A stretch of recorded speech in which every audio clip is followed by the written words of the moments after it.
Recording. Alright. Baruch Hashem, we're learning together today on December 4th of 2020. We're meeting only for the purpose of closeness with God, glorification of Him. And that's what we want to do with this time. In all your ways, acknowledge Him, and He will make your path straight. Baruch Hashem. Let's make the next few minutes last forever. We're continuing to learn from the Siddur, the Hebrew prayer book. The title of the lesson today is PreFace or Preface Before Rededication. Ya'acov, Israel, Chanukah blessings. I guess I have to get used to things constantly changing. Just as soon as I get used to one thing, the Lord sweeps through and does some rearranging. I forget that constance is a delusion, which can cause frustration, indecision. Who am I waiting on? Relying on. I'm smiling, glowing. Why? Exhausted, spent. I just gave over till I had nothing left. Then I come to this page and I didn't even have to wonder. Didn't let my heart skip once or once flutter because I knew you'd have prepared something wondrous. There are so many things whirling around in my head and my heart. In my heart and my head, but here and now is anticipation and delight and enjoyment. For here are holy words and sanctified thoughts, and pure kavana, my heart is dialed in to the center spot. Deliver with laser precision to hit the mark, not a word too much, not a word left off. Chanukah, the Feast of Dedication, it's only less than a week away. That is what I wanted to set as my restarting spot for health, for mind, for body, for my home, the temple within and without. Symbolic and actually. I desire to grow in depth and to devote and an even more valuable uplifted portion for this offering. God answers the desire when it is a twinkling idea. He unfolds it to untold lengths. We've just begun. Let's begin at the Word. Let's return to the Word. In the midst of that foundation and crown, let us bask in history and legend and tradition and ritual, all of it to beautify and magnify the center, the Shamash, the highest light of all. Yeshua, salvation, is His name and what He came to accomplish and fulfill. So here's how awesome Hashem is. You know, and I know, that He takes us week by week into each other's presence and into His presence, into fellowship in the canopy of His will for these hours we devote on our prep day for the Holy Sabbath. I have learned to rely on His prompting, as it will inevitably correspond to the thoughts of your hearts, or the prayers, or any number of things happening in our lives or in the world, or all of the above. This week I knew I was thinking Chanukah, and as we read together this week, Parasha Vayishlach, which means and He sent, the connections were seemingly endless. I was blown away. In this week before Chanukah, when our minds and our hearts should shift in that direction, we are reading this loaded section of the Torah. And if you didn't consciously decide to consider that, well, surely one would miss it. Baruch Hashem, we are present for this display. I don't know how much we can cover in one lesson, but Bezrat Hashem, God willing, He'll apportion to us what He'd like us to chew on, digest, and bring into ourselves. Life is a mystery to me so much of the time. But it is in the hindsight moments when you take a step back and realize, you know, I was in the right place, the right heading, at the right time. In those moments when you consider, if I hadn't been trying to do what was right, I'd have missed out on that thread which tied it all together. I was tired yesterday, so tired. I almost blew off my task of reading and having quality time with the kids that night. Thank God I didn't. My eldest daughter is supposed to bring something to her class about Chanukah, and we are in the midst of reading the Torah, and she asks, Ima, what do you think? Do you really think that miracle of the oil is true? Why is this the perfect question to begin this year with? Because we need to get real. To get real in this life, in this world, in this nation. The truth is staring so many of us right in the face, and still people rage against it and deny it. We are about to embark on a season filled with many touching, moving potentials, but also, getting real, a whole bunch of lying. What do I mean? December in America is immersed with Christmas and other holiday glimmer, adornment, ornamentation, a time of the year that is widely recognized as relating to Christ's birth. Jesus is the reason for the season, and keep the Christ in Christmas. When as the years pass, more and more people come to the realization that evidence seems to indicate that his birth couldn't have been on December 24th, 25th. Still, well-meaning Christians claim this tradition, and others openly admit to this fact and continue with the effort and strategy as they always have. That Christmas was Messiah Yeshua's birth is a lie. I'm not here today to bash a holiday I don't partake in, nor is my intent to offend you, chas v'shalom, God forbid. Please bear with me. I promise there is a reason for all of this. Then, there's the legend of old Saint Nick. Well, a well thought out, well conceived, and deliberately orchestrated lie. Widely told to children for many purposes, again, very well-meaning, to promote good behavior, to instill hope and excitement, etc. In many households, this person has become central and idolized. Heck, even food and drink is laid out for him. Can't help but think about the fat Buddha in the Asian restaurant with the plates of food, teacup, and incense. I want to say that one of the most embarrassing and absolutely devastating moments in my young life was when I found out that Santa was a lie.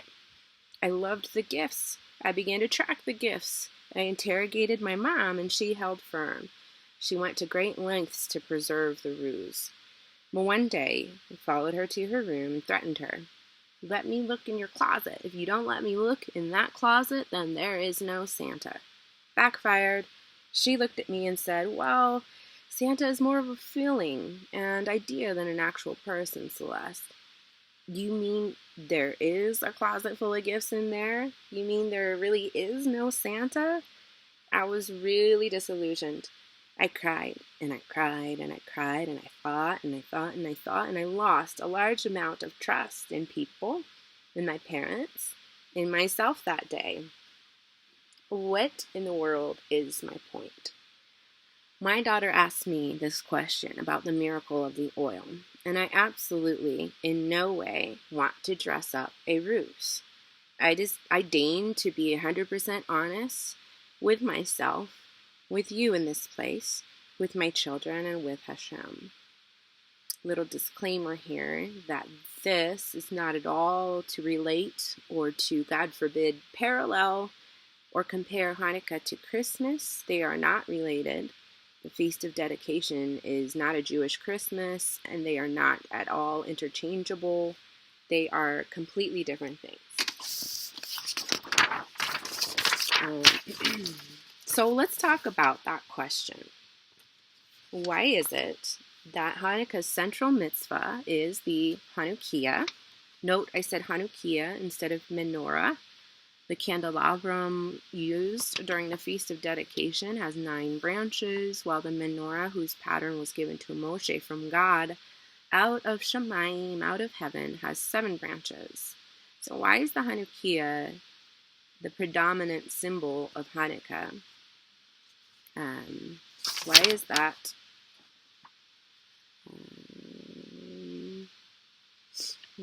Why is this candelabrum, which we light for a total of 8 nights, each night growing in light, in memory of this miracle, which is given over and said to represent the single cruse of pure oil that was found and lit once the temple was won back over by the Maccabees.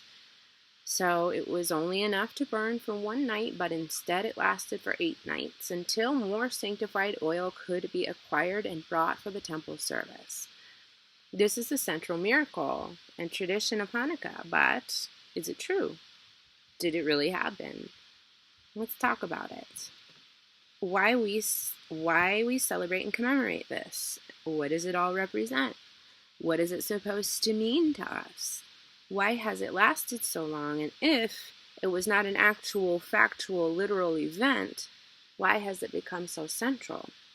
And how is this not a lie? How is this different than the nativity in the middle of the cold Israel winter or reindeer on the rooftops? How is it different? Hashem, guide us, lead us. We seek truth, meaning to come face to face with real, and to grow, readied for this feast of dedication. So I've got, I will put the link to this article, but I did some additions and stuff, but it was really fascinating. Obviously, I'm far from the first person to have to address this topic. So the miracle of the oil. Most of our knowledge of the story of Hanukkah comes from 2 ancient books called First Maccabees and Second Maccabees. You can find these books, and I highly recommend that you do so immediately. Start reading them before Hanukkah, during Hanukkah. I can give you the link to that too. You can find them just right there on your phones. You can read it while you're waiting around. They're incredible. They are awesome. They're wonderful read, and it will greatly enrich your experience. So I will share that with you at the end, or I'll put it on the blog. Both of these books were written shortly after the events of Hanukkah transpired, so the 2nd century BC. The former by a Jew, and the latter by an unknown author. In short, the story of Hanukkah is preserved and transmitted to us in these 2 books. The story of the battle and the Jews' miraculous victory and rededication of the temple are all recorded in detail. Nowhere in either of these 2 books is there any mention of, nor even an allusion to, the miracle of oil lasting for 8 nights. Then there's Josephus, a man living just a few generations after the story of Hanukkah, and from whom we get a great deal of Jewish history as well. He also records the story of Hanukkah. Noticeably absent is the mention of the miracle of oil. The miracle of the war is recorded, but nothing of any miraculous oil. We now turn to Chazal. So Chazal is an acronym for the Hebrew Hachmeinu Zikronam Livracha. Our sages, may their memory be blessed. So Chazal refers to all Jewish sages of the Mishnah, Tosefta, and Talmud eras, spanning from the times of the final 300 years of the Second Temple of Yerushalayim until the 7th century CE. Surprisingly, nowhere in the Al-Hanisim prayer is the miracle of oil mentioned. Bezrat Hashem, God willing, we will look at that prayer together along with as many others as we can have the time to dig into, because we want to learn our Siddur. These are contained in the Siddur and obviously appropriate to the season. In the 1 or 2 Mishnayot, which are sections of Mishnah, and basically the Mishnah is the scribal, the written down version of the oral Torah that discusses Hanukkah, there's similarly no mention of the miracle of the oil. Most notably in Megillat Tana'is, a work composed by Chazal listing the and explaining celebratory days on which fasting is prohibited, speaks much of the story of Hanukkah, but mentions no miracle of oil. In short, not a single historical accounting of these events of Hanukkah mention anything at all about oil miraculously lasting for 8 days. These omissions seem practically unexplainable if the miracle actually occurred. So where does the story come from? The only source for the miracle of oil comes from a single Gemara. So Gemara is coming from the word gamar, meaning to finish or complete. It is the component of the Talmud comprised of rabbinical analysis of and commentary on the Mishnah, or Oral Torah. After the Mishnah was published by Judah the Prince in 200 CE, the work was studied exhaustively by generation after generation of rabbis in Babylonia and the land of Israel. Their discussions were written down in a series of books that became the Gemara, which then combined with the Mishnah constituted the Talmud. So it comes from that, and this is the section of text where our account of the oil comes from. So from Gemara Shabbos 21b, what is the reason of Hanukkah? For our rabbis taught, on the 25th of Kislev commence the days of Hanukkah, which are 8, on which a lamentation for the dead and fasting are forbidden. For when the Greeks entered the temple, they defiled all the oils therein, and when the Hasmonean dynasty prevailed against and defeated them, they made search and found only one cruse of oil, which lay with the seal of the high priest, but which contained sufficient for 1 day's lighting only. Yet a miracle was wrought therein, and they lit the lamp therewith for 8 days. The following year these days were appointed a festival with the recital of Hallel and Thanksgiving. So to shift over to this beautiful picture of this little girl and this magnificent menorah, it reads, absence of evidence is not evidence of absence. A lack of external sources verifying the miracle of oil is far from conclusive evidence that such a thing did not occur. Just because we do not find something does not mean that it does not or did not exist. There could be a plethora of reasons we don't find something, and this is what we now, it should say, attempt to examine. So I wanted to share, this really blessed me a lot in answering those questions, by David Berger for Here Hurim. He makes the case for why the miracle account was omitted from Maccabees 1 and 2. A pursuit of 2nd Maccabees demonstrates that miracle stories regarding the Hasmoneans' revolt and the temple circulated widely. It is virtually beyond question that the author of 1st Maccabees heard such accounts, and yet he records none at all. This means either that he did not believe them or that he excluded them as a matter of policy. In either case, the absence for a reference to the cruse of oil, which is troubling only because of the inference that the author never heard the story, poses no challenge to one who believes the account of the miracle on the authority of Chazal. Given the author's consistent historiographic approach, we can be almost certain that he would not have recorded this miracle even if he knew about it. So he's piecing together clues based upon basically the way that this author of Maccabees, 1st Maccabees, writes. He doesn't explain any of the miracles. It's a strictly historical style of writing. So that to me makes sense. In the case of 2nd Maccabees, the argument proceeds not from the absence of the miracles, but from their prominence.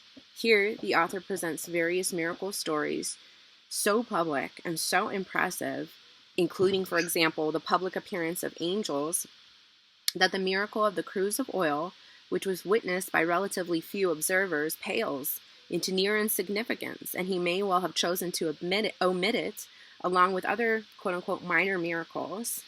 2nd Maccabees is an abridgment of a 5-part work by Jason of Cyrene, which has been lost. The full work almost certainly contained miracle stories that were omitted from the abridgment. To us, the story of the oil looms very large.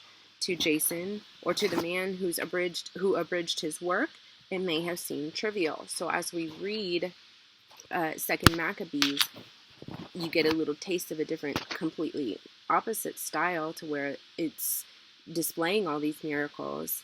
And the cruse of oil miracle paled in comparison, apparently, is one theory. And that would be amazing to have the full treatment of the work of Jason of Cyrene. But what we have now instead is this 2nd Maccabees, which is apparently the abridged version in which the miracle of oil story did not appear. So it said, it may have seemed trivial, particularly since he had an alternate explanation for the decision to celebrate for 8 days. And I was trying to look up what that was, what his alternate explanation was for why originally, supposedly, Hanukkah was instituted and why we were to celebrate it, although that did historically take place right away. So I'll look into that, and possibly it's in the works themselves. So as you read through it, if you find it, let me know. I'm certainly going to have my eye out. In sum, there are plausible grounds to argue that the authors of both 1st and 2nd Maccabees could have known the story and nonetheless omitted it from their histories. These are both rather compelling explanations. The explanation for the omission in Maccabees is certainly more compelling than the explanation for 2nd Maccabees, but both are overall rather satisfying. Indeed, the omissions from 1st and 2nd Maccabees are the most troubling omissions, and so, too, have such a satisfying explanation for the omissions. To have this is a very good thing indeed, and I agree with that feeling. Going on, what about Josephus not mentioning the miracle of Hanukkah, of the oil? The failure of Josephus to mention the miracle of the cruse of oil does not mean that he didn't know about it. There may have been any number of reasons why he chose to leave it out. For one, Josephus wrote from a distinctly anti-Chazal perspective. He sides heavily with the Sadducees throughout his writings, considering that the War of Hanukkah was largely a fight between Sadducees and Hellenists against the Pharisees, which is Chazal, and that the miracle of oil would have been seen as a divine acknowledgement that the Pharisee/Chazal side was correct. It is logical that Josephus would have conveniently left this point out. Not conclusive, surely, but more than plausible. Further, Josephus' account of Hanukkah follows that of 1st Maccabees extremely closely. He hardly deviates at all. Considering that 1st Maccabees leaves out all miracles, indeed, Josephus doesn't even describe the military victory as miraculous, it is logical that Josephus would not go out of his way to add in the miracle of oil. It should also be noted that Josephus uniquely, amongst historical sources, refers to Hanukkah as the Festival of Lights. It is from Josephus that the modern English name for the holiday derives. This is curious for many reasons. Given all that we have stated here, why would Josephus call the holiday lights when he did not even mention anything about any such miracle or lighting of a menorah? The reason for the holiday given by Josephus is that the, quote, freedom to worship was concealed in darkness but was now brought to light, although he admits, oddly, that this is only a guess on his part. By this logic, though, the holiday should have been dubbed light in the singular and symbolic, not lights. This has led most scholars to explain that Josephus' name of the holiday was a concession to the Romans for whom he was writing. He did not want to associate the lighting of the menorah with any sort of reenacting of a dedication of the temple that the Romans had destroyed. By calling it the less idealistic lights, he separated the act of lighting the menorah from any sort of covert rebellious act. However, the mere fact that Josephus called the holiday lights at all should tell us something. Perhaps he was aware of the miracle, and thus felt compelled to follow along those lines. Additionally, it is clear and important to realize that Josephus was not shy about editing and altering facts so as to better appeal to his Roman audience. So that all was super fascinating to me as well. I did not know much of that. I did not know the Festival of Lights got its name because of Josephus. And I think it makes sense that he knew about something to do with the, again, plural lights. And that it does make sense to me that he did not want to throw in the Romans' face the fact that they did set back up the temple and light the menorah. So that all makes sense to me too. Why? Isn't the miracle mentioned in the Al-Hanisim prayers we say during Hanukkah? The omission of the miracle from Al-Hanisim, which means on or for the miracles. So this prayer that is for the miracles, the miracle of oil, is not mentioned, but it should not need to trouble anyone at all. The prayer is one of thanksgiving. The war requires giving thanks. The miracle of oil does not. As such, it is left out. The precise authors of the Al-Hanisim, as we have it today, are unknown. But one would have to imagine that they were believers in Chazal or members of Chazal themselves, that they had the Gemara and mentioned the miracle and believed that the miracle of the oil occurred. There's another crucial component to all of this that must be explained. The miracle of the oil would have only occurred to a select few individuals. Only a handful of people would have witnessed it. If those elite few chose not to spread the miracle or make a big deal out of it, it is absolutely likely that other sources would not have known about the miracle at all. Not because it didn't happen, but because it wasn't publicized. Thus, hi, baby. Avanessa came to visit us. Say hi. Ma. Say hi. Ma. That Pam. Ma. Hi, Pam. Ma. Alright, I'm gonna keep reading, okay? What? Yeah. Mama. Let's see. Mama. That Pam. This is Pam. Ma. Pam. Ma. Pam. This is my baby. Okay, I'm gonna actually get some help real quick. So hold on, give me a minute. Sorry, recording. It's okay.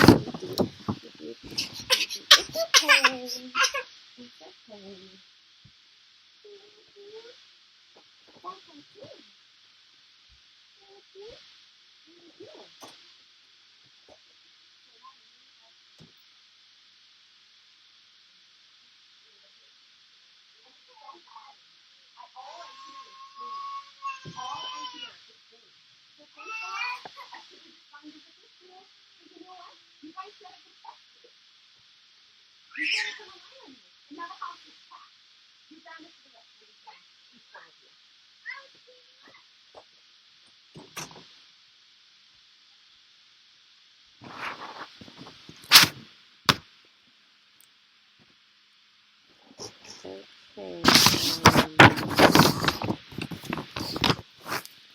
Sorry about that. I didn't go to the fifth wheel. I had everybody tell me, "Hey, do you think I'll be able to just stay in the room?" And they're like, "Yeah, no problem."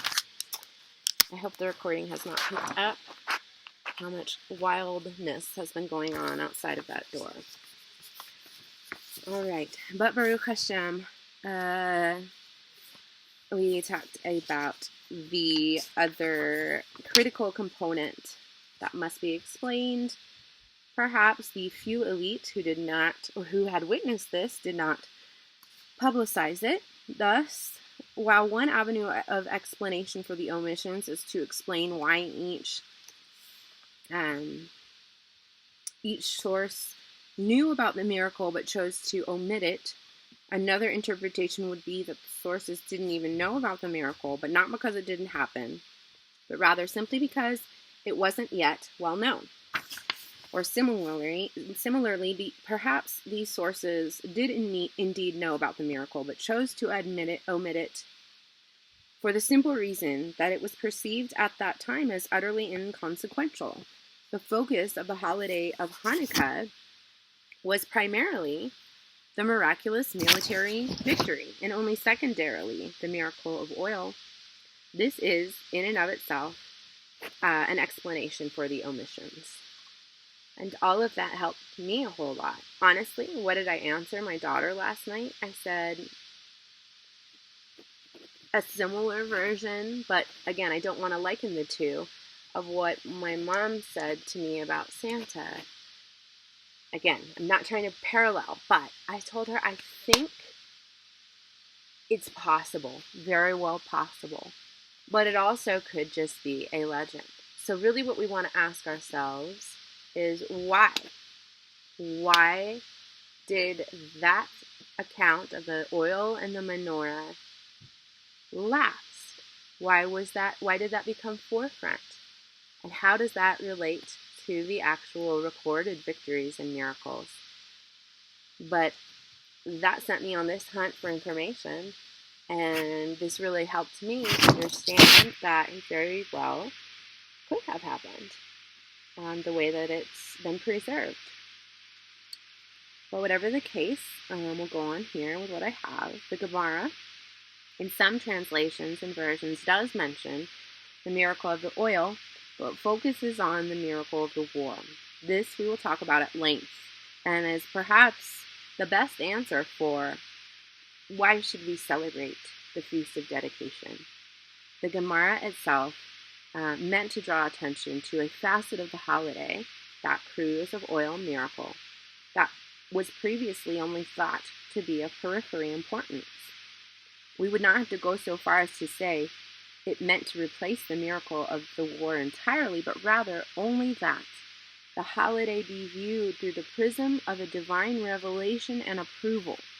The miracle was fleshed out by the Gemara so as to draw attention to the divine seal on the rededication of the temple. And I did tell her that too, that it fleshes out the fact that Hashem had blessed them, that he had approved of the rededication of the temple. And so, historically, the question of whether the miracle of oil actually happened is an interesting one. If you find these answers unsatisfying, perhaps we should ask a better question. What miracles did take place during the time of Hanukkah, and how is Hanukkah being observed and those candles being lit to memorialize this miracle of the oil? How is that a miracle in and of itself? The fact that it's still being memorialized is a miracle. No matter what actually happened, that the focus of the holiday is primarily the military victory and only secondarily the miracle of oil, we know Hazal wanted us to view the military victory through the prism of the miracle of the oil. We know what the great scholars of Judaism throughout the generations have accepted and taught about the holiday and its meaning. That we can pray a blessing upon, investigating in future lessons.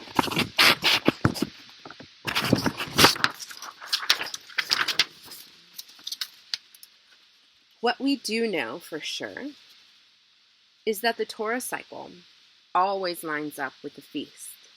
There is a divine reckoning in this alignment, and when we witness it, it is the cause for great awe and adoration for our Creator, who has allowed us, invited us to be a part of this Torah walk. So let's look at how the Parashah HaShavua, this weekly Torah reading, lines up with several, but this is not an exhaustive list or treatment. How it matches up with themes from the Hanukkah account. This week, we continue to follow Yaakov Avinu, our father Jacob, out of bondage and oppression under foreign rulership, as he leaves the house of Lavan with his 4 wives, 11 sons, daughter Dinah, and immense wealth and property. We have seen Hashem deliver into his hand, through divine assistance, through dreams and direct instruction from malachim, angels, etc., the blessing that comes as a part of the Abrahamic destiny. Only on his way back to the promised land, just when he thinks he can take a breath of relief, his past meets him. The sins in his closet and the consequences thereof, not having been forgotten, not having disappeared over time, come right back in his face.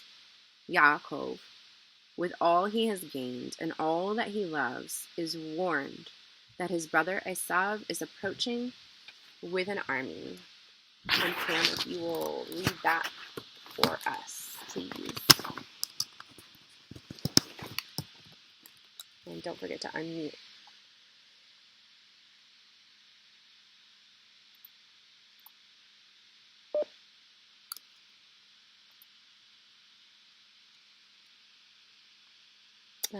Pam, if you can hear me, I was going to have you read. Yeah, there you go. Okay, you're unmuted. Yes. Gotcha. Hi, this is Genesis 32:6. The messengers returned to Jacob, saying, "We came to your brother Esau, and furthermore, he is coming to meet you, and 400 men are with him." Then Jacob was greatly afraid and distressed, and he divided the people who were with him, and the flocks and the herds and the camels into 2 companies. For he said, "If Esau comes to the one company and attacks it, then the company which is left will escape." Awesome. Thank you. Let's see. Thank you, Pam. And what we're going to do, because we've got just a limited time, is...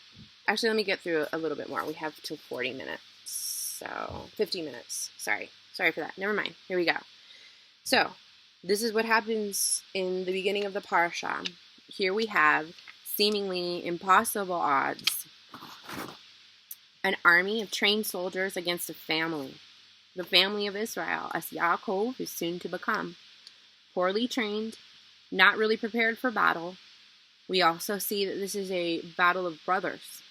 The Chanukah account tells us that what is actually taking place at that time centers around civil unrest, civil war, echoing into our times today.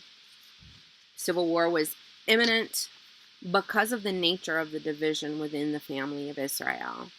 One side was willing to assimilate, to abandon the Torah and the ways of Hashem, and to become Hellenized. One brother is happy with the sexual freedom Greek culture offers, just as we see today. Those who do not adhere to the blurring of lines and redefining family, redefining sexual orientation, redefining when does life begin, etc., those people reach a point where they have to make a stand. This is, indeed, the story of confronting Esav. He represents the man of the field, a man who knew trappings, the world and all it offers. Esav, Edom, is also associated with Amalek. In the Hanukkah blessings, we will, God willing, be looking at, we hear reference to Haman, to Haman, a descendant of Amalek. And anytime we see a persecution against the house of Israel or the Torah of Hashem, we must identify this as a spirit of Esav or a spirit of Amalek. National persecution, pushback against the Torah of Hashem. This, among many other extremely valid reasons, is why, in some circles, the church is perceived as being, and when I say the church, I mean like the Roman Catholic Church, is being perceived as being Esav or Amalek in the eyes of some Jewish authorities. From pogroms to Holocausts, it all begins with anti-Semitism. And anti-Semitism can always be linked to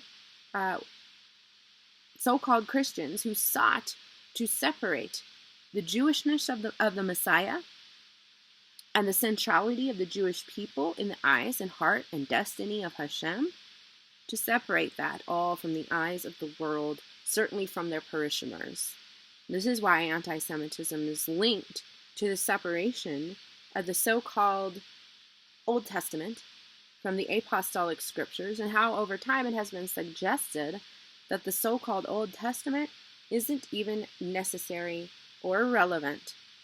I suppose it's no coincidence then that in this parasha we receive the following. And Pam, if you will read that for us.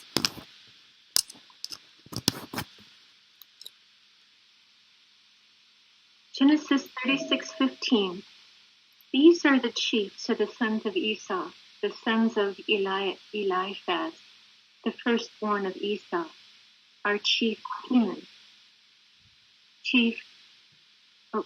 Can you hear me, Celeste? Yes. Okay. Chief Omar, Chief Zepho, Chief Zenat, Chief Korah, Chief Gatam, Chief Amalek. These are the chief descendants from Eliphaz in the land of Edom. These are the sons of Ada. Thank you. So there is a direct connection to this whole idea of Hanukkah and Amalek. And this week we find his name in the descendants of Esav.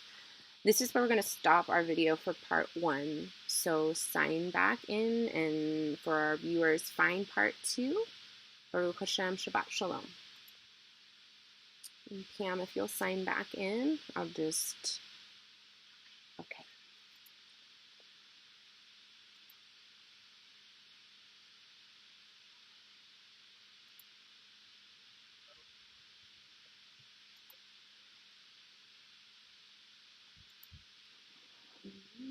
Sunshine, you make me happy when skies are gray. You'll never know, dear, how much I love you. So please don't take